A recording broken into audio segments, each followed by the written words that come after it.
Hi there, and welcome to episode 143 of the Access to Inspiration podcast. And I'm your host, Sue Stockdale.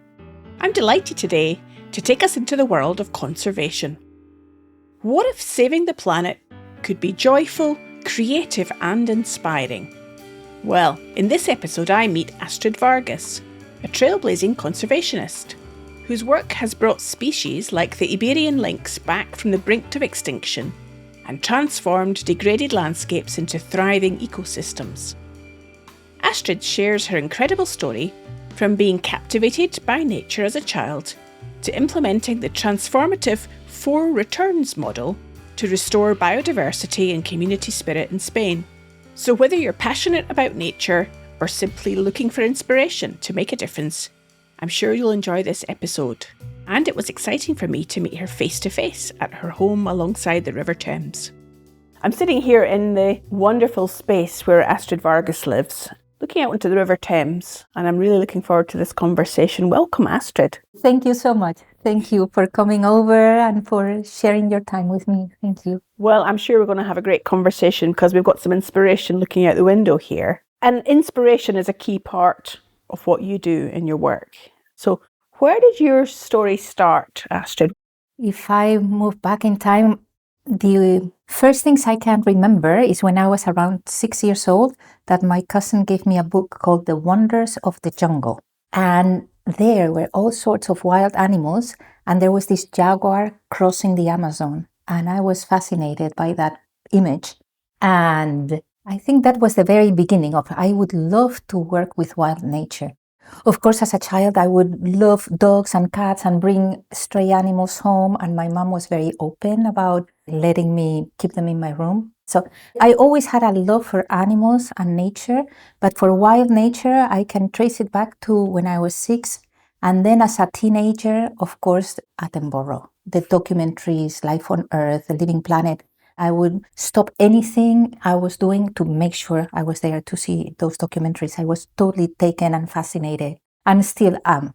In any of the Attenborough movies, I'm still totally inspired when I see how amazing nature is and his passion for telling the story. So that's where my original inspiration comes from. We had our own Attenborough in Spain called Felix Rodríguez de la Fuente, and he inspired so many children of my generation. He had a program called El Hombre y la Tierra, Man on Earth. He was incredibly inspirational. And I remember he had one of the episodes about the Iberian lynx, and it's such an amazing Iberian cat it is. And that also inspired me. And in the end, I ended up directing the Iberian lynx conservation breeding program. So a lot of things go back in a circle, back to the starting point. Like Attenborough is a neighbor. And when I moved here, I started to write him letters, like love letters. It's like, thank you for so much you've done for all of us. And he's just such a gentleman. Like he writes back on his own handwriting. Like now we're all in this speed moment of you send a text and it has to be shortcut. But no, in the old ways, you take the time, you write a long letter, you put it in the mail with a stamp. And he still does that at his almost 99 years of age. That inspires me hugely. So I get this sense of that connection to nature that you have, and when you observe others having that connection to nature, the passion and inspiration that gives you. Absolutely. Nature, art, beauty in general. So it's natural beauty and the beauty created by humans. No, a beautiful piece of music can be so inspirational, or a piece of art, or a building. So I'm inspired by beauty, but I think that's a human aspect. We are all inspired by beauty, but the beauty of nature makes me want to act, gives me the amazing love to try to do whatever we can so we don't lose it. So given that you had this inspiration and this passion, where did your career initially go? Well, I decided very early on that I wanted to do a career in something that didn't exist in Spain at the moment. It was just emerging in the US, and they given it the name of conservation biology. But back in the late 70s, early 80s, it was just emerging. And Somehow in my teens, I found out about it, I think maybe at 16 or so, Michael Sule, that they were in the States, in California, and this new discipline wasn't just about biology, but it was about integrating social sciences, economy, politics. Conservation is not just about biology, it's about integrating disciplines so we can preserve species and natural processes. So I thought that's where I want to go. So I studied vet medicine. I'm a veterinarian by training in Spain, but I knew it was my ticket to be able to opt for a PhD in the States. So that was my plan. I studied vet medicine not to become a vet, but to get my visa stamp, let's say. And I was born in Puerto Rico, so I'm actually a US citizen. Puerto Ricans, they don't have Puerto Rican passport, they have US passport. And that opened the ground for me to apply for scholarships. So I applied for a PhD. Well, first I went and worked with animals for a year at the Conservation and Research Center of the National Zoo, but then I went formal education in conservation. So I had a clear pathway that I wanted to follow, but it was not available in my country. So I needed to find ways to get there through other means. And with that experience and knowledge, then if we jump forward, you were instrumental in the recovery of the Iberian lynx. Yes. That must be an amazing feeling to know that you've stopped a species from becoming extinct. How did it work? What happened? With the work of many people. It's teamwork, and teams are so important, and then having strong teams. So, but I led the team, but the team was doing the work. And then even after I left, so much has happened. So I cannot take credit for that. I am just proud to have been part of the process and to have been able to listen to all different parts and trying to put ways forward that were more harmonious than before. Because one of the things that happen in endangered species is that people fight a lot. And then we waste our energy in fighting each other instead of fighting what is out there that's not allowing this species to thrive. So there's a big need in endangered species programs to resolve conflict and to listen to each other and to find ways where we can all move forward together. So that is something that I like to do, and I had done it in the black-footed ferret recovery program. The black-footed ferret is a very endangered North American species, a ferret. There were 10 individuals left at some point in their life. I did my PhD on how to train them for survival after release, and then I directed the conservation breeding program. So I had that experience coming into the lynx already, and it was very useful. So the ferret helped the lynx a lot. And then the lynx has helped other species like the jaguars. So it's very nice to think endangered species helping each other with the experience we gain through working with them. So with the Iberian lynx, it feels very, very uplifting and hope-giving. And at the same time, it feels, but this is very fragile. And it can happen like it happened with the ferrets. The ferrets were doing really, really well.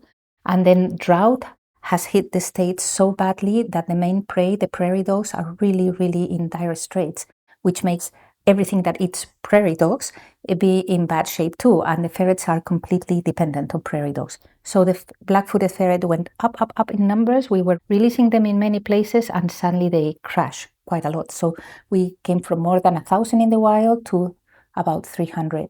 And I think they're increasing now in better. But with the Iberian lynx, it's like, great, we have more than 2,000 in the wild. Maybe next year will be 3,000. And it's great, and it's exciting, and we must celebrate. Celebration is very important in my book. But at the same time, we cannot lower the guard because there's so many threats out there that we have to really protect what we've achieved before it happens, before it can go back like it has happened with the black-footed ferret. So there are a couple of things I just want to pick up on from what you're saying, Astrid, because it seems to me one is having long-term thinking. And then the other aspect that I pick up from what you're saying is about systemic thinking, a systemic perspective, to see the interrelationship between one part of nature and another. Are they important? Yes, and they are important in every aspect of life. Like, how do you keep up with the challenges and with not getting depressed about sometimes what's going on, these huge fires, floods, and all that stuff, is to keep that long-range perspective and that we can do things. There's a quote from Attenborough that I really like, that it's very hope-giving, and it goes, if working apart as humanity, we have driven ourselves to the point where we are. We've destabilized the whole planet. For sure, working together, we can reverse that trend. So if working apart, we can mess up. Working together, we can make things better. And I have to keep that in mind all the time. It's like, okay, so for me, it's important long-range thinking and bringing teams together and bringing different initiatives, just weaving initiatives to find different solutions for different problems, because we have lots of different challenges to address. So yeah, systemic thinking, interconnection of people and of ideas, and don't give up. Look at the light at the end of the tunnel, because there's always a light, and we have to really believe in that light. That's certainly true. Now, one of the things that I found interesting in the work that you're doing, Astrid, is this concept of the 4 returns. And I wonder if you could explain that to me. Yes, it's a brilliant model developed by a Dutch organization called Commonland, and his founder, Willem Verwerda, is the one that worked with different teams to come up with this framework. The main thing is, how do we restore degraded landscapes? When we look at restoration, we cannot think about a farm on its own or a species on its own. We zoom out and look at the whole entire system. And you work at a landscape level. And in a landscape, you have different areas, different zones. So there's a model developed by Commonland that says that to restore any degraded landscape, we need to work on 4 returns in 3 different zones and for a minimum of 20 years, which is a whole generation. The 4 returns, the first one is my favorite one, which is the return on inspiration. Then the return on social capital, the return on natural capital, and the return on investment. Usually we hear mostly about the return on investment before setting up these kind of businesses and programs, but you rarely ever hear about the return on inspiration. What does it take to change a landscape is the inspiration of people. How do you inspire people? Well, depending on where you are, but usually has to do a lot with identity. To be proud of your land, of who you are as a culture, so to really do things that enhance the identity of local people. So return on inspiration is about creating hope, mostly, and this energy that it's necessary for change. Sometimes many organizations say, yeah, but what we do is already inspirational. Well, maybe for you, but not for others. How do you hear about those others that are not inspired by what you're doing? So you bring them into the table and bring things that would inspire them.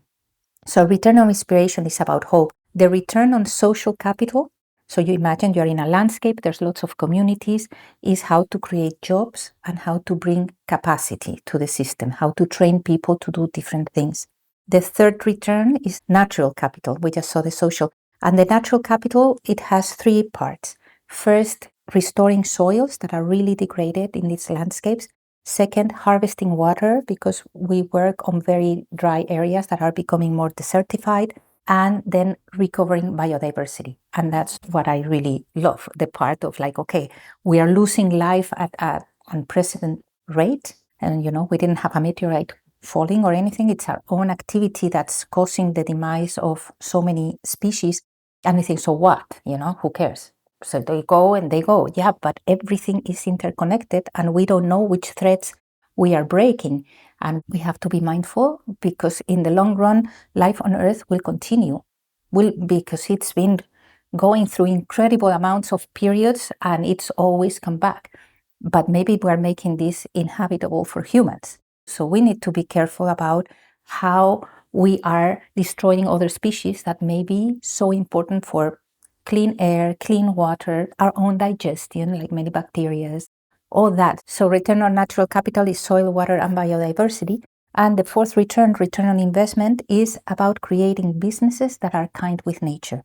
Looking for investors, usually from the northern part of the world that have more money, to invest in businesses that maybe don't give them as high a return as a very profitable business, but there's a lot of family foundations that want to invest in something with meaning for the future that is changing the system. So they are willing to get maybe a lower return, but still invest in that. So those are the kind of funders that Commonland looks for these projects, these 4 return projects. And it usually has to do with regenerative agriculture. because regenerative agriculture restores soils, water, biodiversity, and brings communities together. So it's part of the equation. That's really interesting, Astrid. Can you give me an example of how this works in practice? So, for example, in the area where we work in southern Spain is 1 million hectares. That's 2.6 million acres of steppe plains. You think of the steppe in Patagonia or in Mongolia, but in southern Spain, we have our own steppe. It's very degraded. It spans 2.6 million acres. And that's the ecosystem where we are working to prove the concept of the 4 returns. If you're enjoying this episode, then you can listen to over 100 other episodes on all sorts of subjects, ranging from adventure and exploration to social good and impact. We've organised them all now into 15 categories on the website to make it easier for you to find them. Just hop on over to accesstoinspiration.org and have a look for your favourites. Now back to Astrid. We started it there 10 years ago in 2014, mobilizing local farmers to move from conventional organic agriculture into regenerative. And for about 8 or 9 years, we've been doing a very bottom-up approach of mobilizing local people. There's more than 550 members of this organization moving into regenerative practices. All that is good, but at the same time, you need the top-down approach.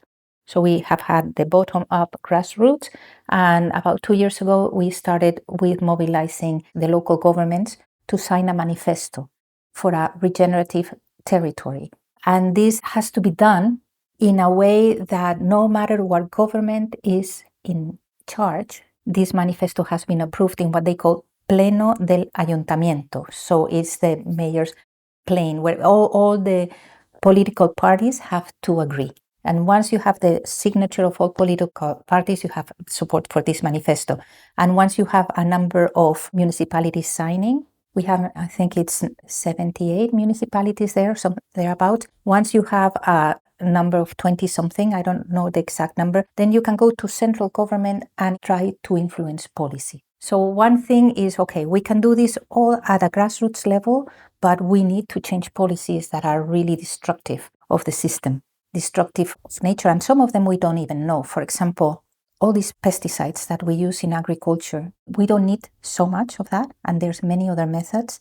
But for example, we like oranges without seeds because they are easy to eat. For an orange or for any fruit to not have seeds, you have to kill the flower basically. So in the moment they come out, you spray when the orange tree is flowering, and then any pollinator that goes there to feed from those flowers will die. So to get our oranges without seeds, we're really wiping out lots of pollinators. I think the consumer has no idea that this is going on, because it's like, well, okay, I have some seeds. It's not so bad if I'm going to kill all the butterflies and bees and everything just for me not to have seeds in there. But we don't know. It's the same with the almonds. We have rain-fed almonds, which only get the rainwater. The trees are less productive. You get less kilos per hectare of almonds, but the almonds are much more nutritious. Whereas the irrigated almonds, that water has a lot of pesticides many times. They put a lot of things to kill the pollinators, and then the irrigated almonds deplete the water table. They're sucking up a lot of water from the system. That's why California, which was number one producer of almonds, is now in very bad shape, of course, with the fires. But besides that, they've killed pollinators and they've depleted the water table. You as a consumer, you don't know if your almond is being irrigated or rain-fed. We have no idea of that, and it makes a humongous difference to the ecosystem. So we need more information and more awareness to be able to make choices that in the long run are going to influence our well-being and the well-being of our children, because we're depleting life on Earth. We are depleting microorganisms in the soil, pollinators above ground, and everything. The data shows a 70% decline in 50 years of biodiversity in general. There's a study that happens every 2 years by WWF called the Living Planet Report, and they've been following 14,000 populations of animals around the planet for 50 years, since 1970, early 1970s. So they have the data of how these different populations progress, and they are disappearing, especially freshwater fish, really bad shape, pollinators in some areas, like in the UK, is 80% decline in 50 years. It's a lot. It's a lot. I can tell you're so passionate about this subject, Astrid, and you have the knowledge to be able to tell us stories to engage and inspire our listener. Luckily, we're on the Access to Inspiration podcast, so you're in the right place. And I'm hearing from you around that systemic perspective. How do we engage people by giving them hope and getting them involved in local activities? I also know art plays a role. Yes. So tell me about how art and that creative aspect plays into your work. Yes. Thank you for that question. And I'd like to answer also about another part of the inspiration that plays a huge role is celebration. So we'll look at art and celebration. Art, it's important because it allows us to discover things that we cannot discover so easily with a rational mind. And suddenly you can tell things through a book or through a story, through a song that touches you deeply and makes you think about things that you wouldn't if you think, I'm going to think of this question. And suddenly, boom, the answer comes from the right side of the brain. And it is really joyful too, or it is really healing to scratch canvas, or whatever it is a way to expressing yourself using different means. And what I am up for is collective art, because usually art is a very individualistic thing. And I love to paint like that, Yes. this, that here. And I love to do pottery. But what I love the most is when people come together and do something artful together, like collective art. It's also healing for ourselves. It makes beautiful connections, and then you leave a nice legacy in the landscape. So, for example, as part of inspiration projects, we had Art for Action, which is our art for nature. What can we create with our hands together that leaves something that helps biodiversity? Like, for example, insect hotels or butterfly homes, or all these just simple things that 5, 10, 20 people can get together and build structures, then you put them in the fields and you're serving a purpose.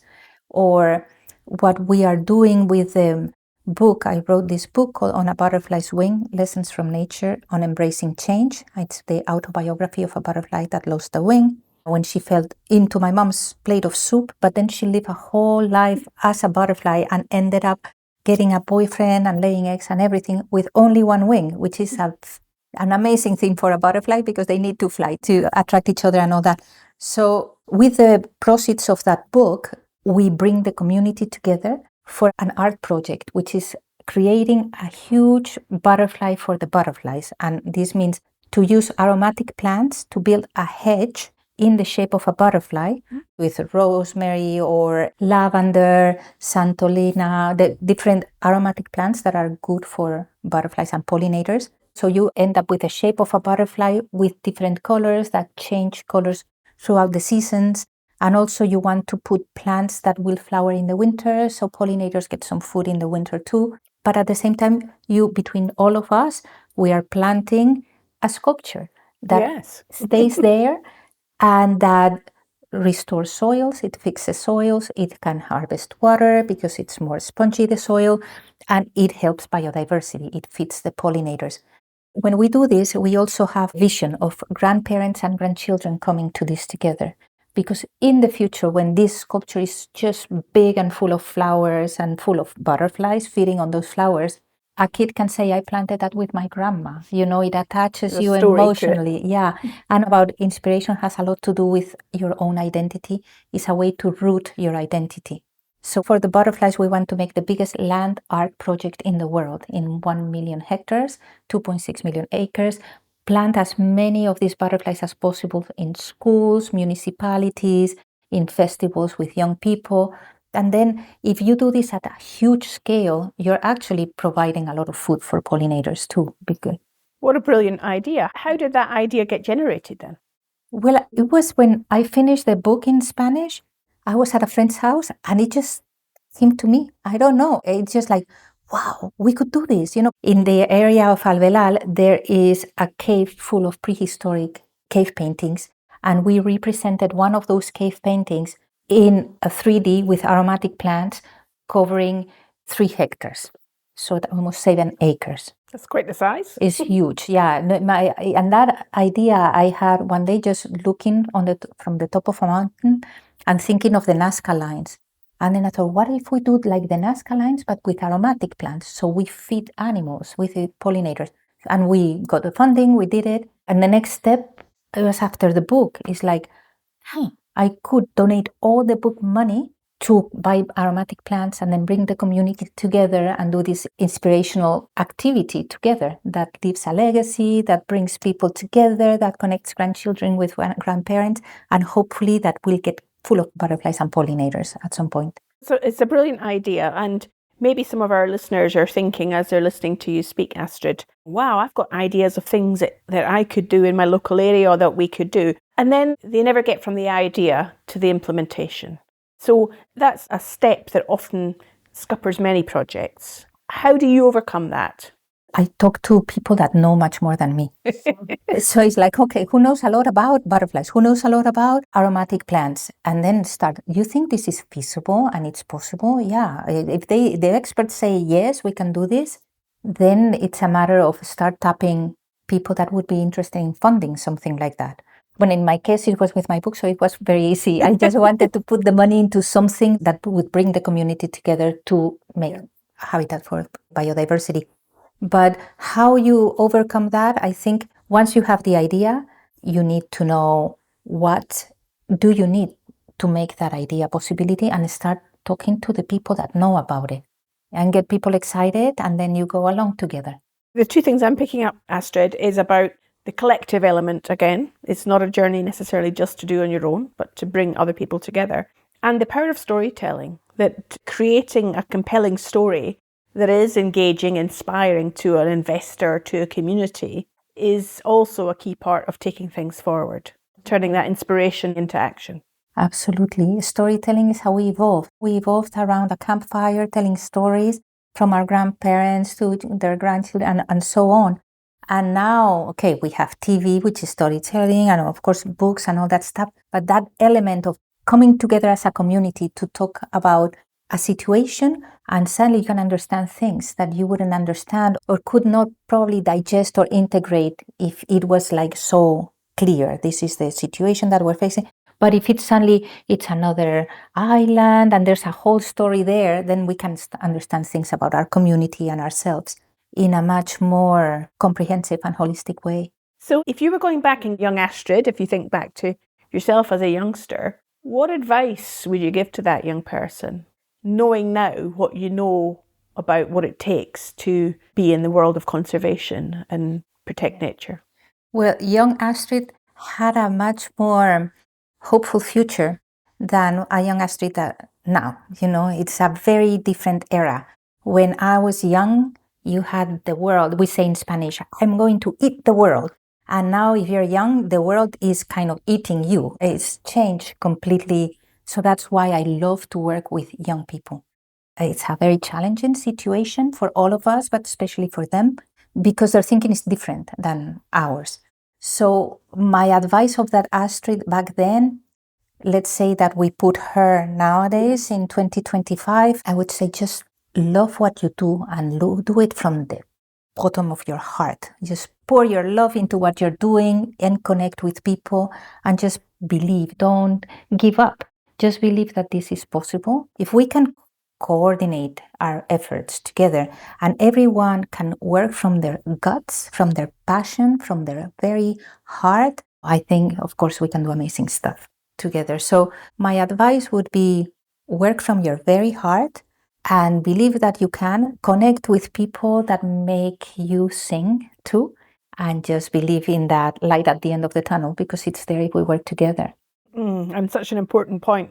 If we work together at the end of what you were saying there, Astrid. Now, sometimes people's perception about conservation is it's going to require sacrifice. It's going to require us to make do with less. There's going to be a poorer quality of life for our situation as a result. That doesn't always tie up with an inspirational message, because one's about loss and one's about hope and possibility.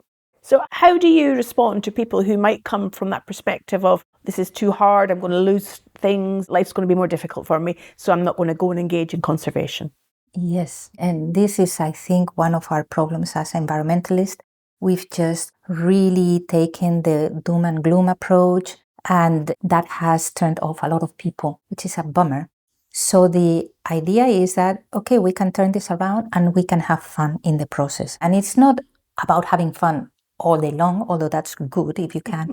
But we can do a lot of things for the environment. I think in the moment you bring people together and you have some nice drinks and some nice food, then magic happens. Then people are happy. We can sing along or play some nice music and then start people to make the natural connections that would mean. So I think we need to create spaces for celebration, that where we celebrate that we can turn things around with our own hands together.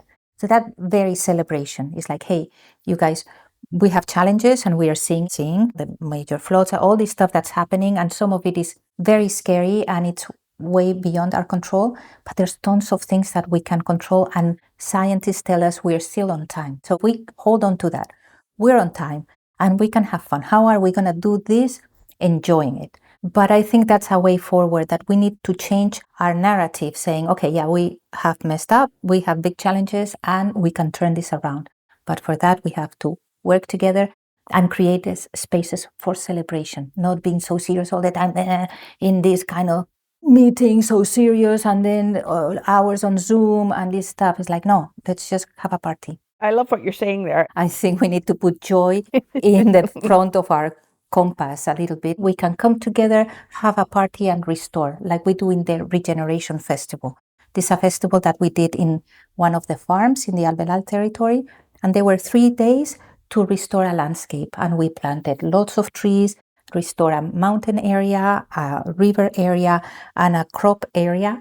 And through the morning we were planting, in the afternoon there were workshops, even about business development and business change between people, and at night, mega party, but big, like a proper, true festival. And at the end, we left the area better than it was. So you can celebrate and restore at the same time. So I think it's a mindset. We have to change the mindset from a very extractive mindset. Our whole economy is based on extracting and dumping. And that's what's causing the problem. We need a different thinking than the thinking that caused this problem. What we're trying is to put patches with the same kind of thinking, and our mind has to move to a restoration, regeneration thinking. We extract, but instead of dumping, we have to see, okay, what have we taken of nutrients out of the soil? How do we restore them? What kind of organic matter we need to put there? And to bring that kind of thinking at different levels.